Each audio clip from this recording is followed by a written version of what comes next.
যাবেন, থানা আপনাদের প্রোটেকশন দেবে।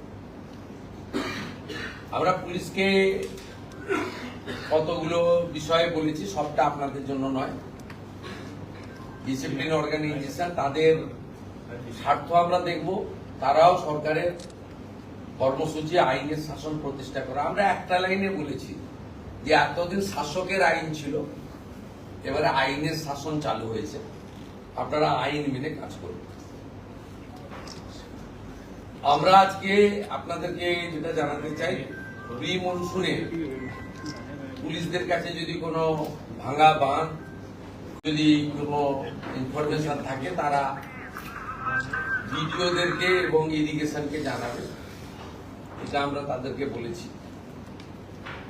আমরা মহিলা পুলিশ কনস্টেবল এবং মহিলা পুলিশ অফিসারদেরকে, ডিজিপিকে আমি অনুরোধ করেছি, অ্যাডভাইস করেছি, তাদের পার্শ্ববর্তী জেলাতে, খুব দূরে যাতে না ট্রান্সফার হয়, পার্শ্ববর্তী জেলাতে মহিলা পুলিশ কর্মীদের এটা একটু ওয়েলফেয়ার মেজার হিসেবে দেখতে, তাতে আবার শর্টফলও যাতে না হয়। সেটা অনেকগুলো মহিলা থানা পরিচালিত আছে, সেটা এক্সেপশন থাকবে।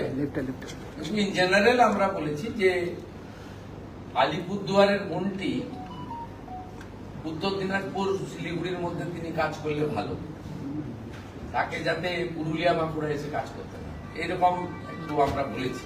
মহিলাদের 15 বছরের বেশি যে পুলিশ কনস্টেবলরা আছেন, সার্ভিস দিলেন, তাদের জেলায় পোস্টিং দেওয়া যায় কিনা সে ব্যাপারে ইতিবাচক ভাবনা চিন্তা করে এইচএস এবং ডিজিপিকে প্রপোজাল বানাতে বলা হয়েছে।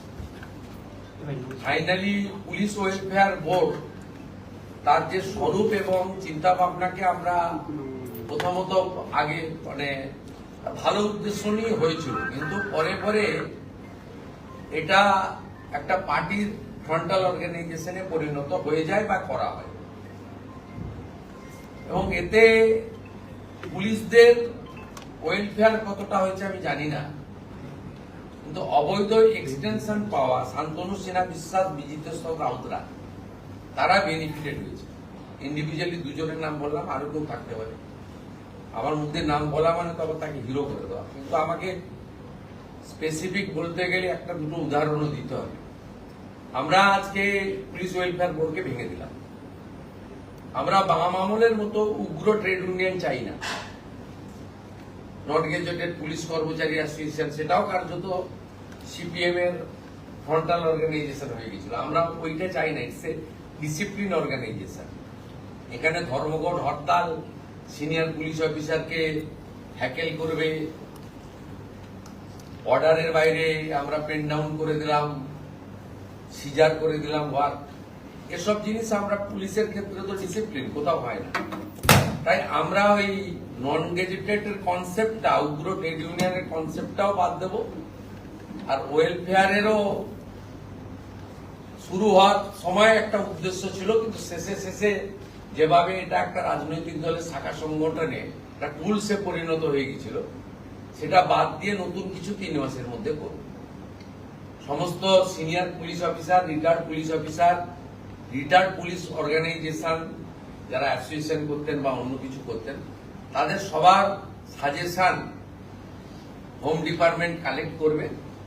করার পরে সিএস এর নেতৃত্বে একটা কমিটি থাকবে, তারা ক্যাবিনেটে একটা প্রপোজাল দেবে এবং আমরা অনুমোদন দিয়ে একটা ব্যবস্থা করে দেবো উইদিন 90 ডেজ। তো আপাতত পুলিশ ওয়েলফেয়ার বোর্ডকে আজকে রাজ্য সরকার ডিজলভ করলো।